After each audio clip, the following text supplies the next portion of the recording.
Hello friends, मेरा नाम है राकेश कुमार और आप देख रहे हैं मेरा यूट्यूब चैनल।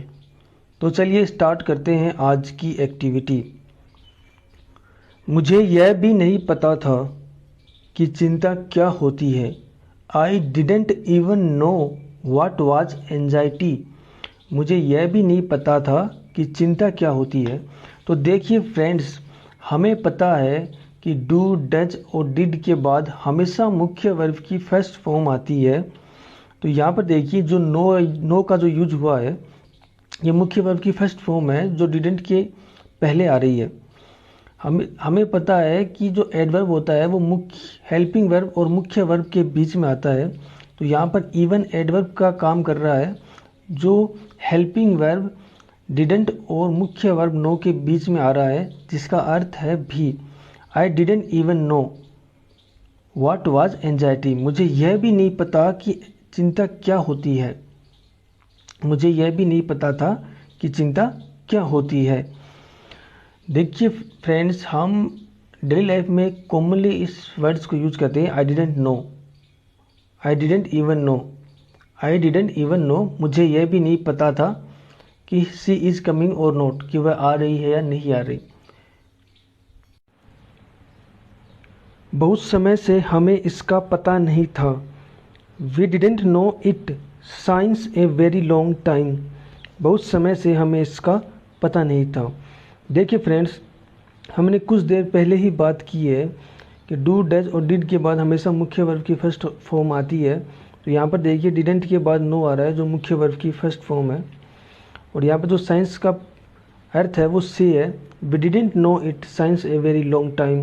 बहुत समय से हमें इसका पता नहीं था। यह आस्की के ठीक बाद था जहां मुझे चिंता की शारीरिक अभिव्यक्ति का सामना करना पड़ा।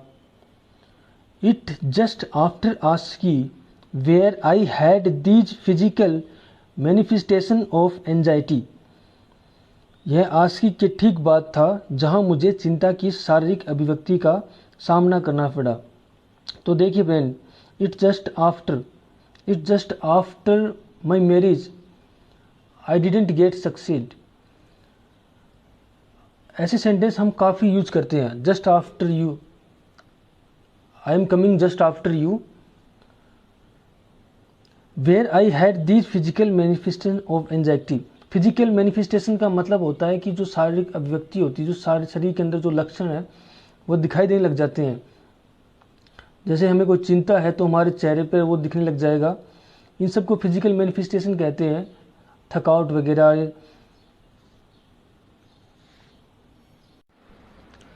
वहाँ यह पेन हो रहा था जहाँ कोई शारीरिक निदान नहीं था।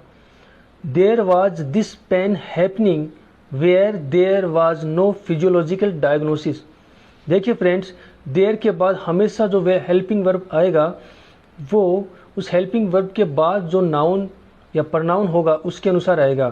देखिए अगर यहाँ पर हम सेंटेंस की बात करें तो there was this pen happening, तो this pen happening single noun है, इसलिए यहाँ पर वाज आ रहा है।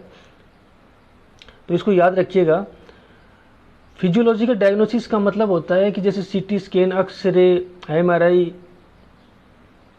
सीबीसी, इन सब में कोई भी बीमारी उसमें नहीं आई। तो there was no physiological diagnosis, जहाँ कोई शारीरिक निदान नहीं था।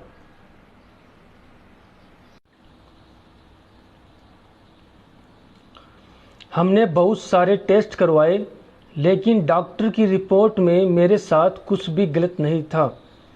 We got so many test done but there was nothing wrong with me in the doctors report.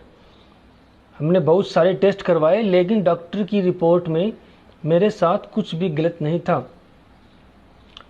देखिए फ्रेंड्स, हमें पता है यहाँ पर यूज हुआ है मैनी। मैनी के बाद हमें पता है हमेशा प्लूरल नाउन का यूज होता है। तो यहाँ पर देखिए we got so many test, यहाँ प्लूरल नाउन का यूज हो रहा है। But there was nothing wrong with me in the doctors report. ये कॉमन फ्रेज है, in the doctors report, in the lawyers report, in the police officers की report. ये हम अक्सर यूज करते हैं। ये कॉमन एक फ्रेज है, नथिंग रॉन्ग विद मी मेरे साथ कुछ भी गलत नहीं हुआ। यह विचित्र था क्योंकि मैं लगातार सोच रही थी कि मुझे वह पेन क्यों मिल रहा है। It was बिजारे because I kept thinking Y I was getting that pen. वह विचित्र था क्योंकि मैं लगातार सोच रही थी कि मुझे वह पेन क्यों मिल रहा है। तो देखिए फ्रेंड्स, यहाँ पर एक वर्ड यूज हुआ है बिजारे। बिजारे का मतलब होता है विचित्र, बेतुका, अनूठा। बिकॉज आई कीप थिंकिंग मतलब लगातार सोच रही थी। Why I was getting that pain. देखिए गेटिंग का यहाँ पर अर्थ है मिलना। गेट का इसके अलावा बहुत से अर्थ होते हैं, जैसे पहुंचना, उठना, प्राप्त करना, मिलना। दैट पेन, पेन यहाँ पर नाउन है, अनकाउंटेबल नाउन है। अनकाउंटेबल नाउन है पेन यहाँ पर। फिर मैं खुद से पूछती रही ऐसा क्यों हो रहा है। Then I kept asking myself why that is happening. तो देखिए फ्रेंड्स, यहाँ पर देन का अर्थ है फिर। आई कीप्ट आस्किंग माई सेल्फ, ये कॉमन फ्रेज है जो हम डेली लाइफ में यूज़ करते हैं। आई कीप्ट आस्किंग माई सेल्फ, मैं खुद से पूछती रही या खुद से पूछता रहा। वाई दैट इज हैपनिंग, ऐसा क्यों हो रहा है। हम अक्सर कहते हैं why that is happening to me, how bad is my luck. So एक कॉमन फ्रेज है फ्रेंड्स जो हम अपनी डेली लाइफ में यूज कर सकते हैं। आज भी यह कुछ ऐसा है जिससे मैं निपटती हूँ, लेकिन यह पहले की तुलना में बहुत बेहतर हो गया है। Today it is something that I still deal with, but it has become so much better than what it was. तो देखिए फ्रेंड्स, यहाँ पर डील विद का प्रयोग हुआ है। डील विद का अर्थ होता है कि निपटना, बर्ताव करना, हैंडल करना उसको, किसी भी चीज़ को। तो डील के बाद हमेशा विद आएगा, डील विद। यह एक फ्रेज है डील विद, इसका अर्थ होता है निपटना, बर्ताव करना। So much better than what it was. तो देखिए बेटर यहाँ पर एक कॉम्परेटिव डिग्री है जिसके बाद हमेशा देन का प्रयोग होता है। तो यहाँ पर हम देख सकते हैं so much better than what it was, यहाँ पर देन का प्रयोग हुआ है। कहीं ना कहीं आपको भी इसे अपनाना होगा। Also somewhere you have to embrace it, कहीं ना कहीं आपको भी इसे अपनाना होगा। तो देखिए फ्रेंड्स, समवेयर का अर्थ होता है कहीं ना कहीं और एम्ब्रेस का अर्थ होता है अपनाना। तो कहीं ना कहीं आपको भी इसे अपनाना होगा। Somewhere you have to embrace it. आपको इसे अपने एक हिस्से के रूप में स्वीकार करना होगा। You have to accept it as a part of your self.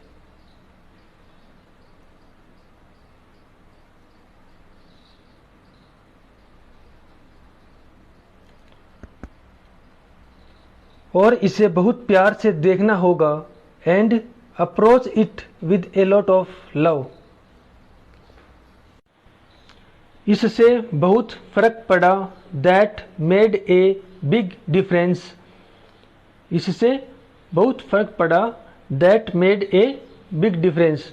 So guys, if you like this video, please do subscribe my YouTube channel and thank you for watching this video.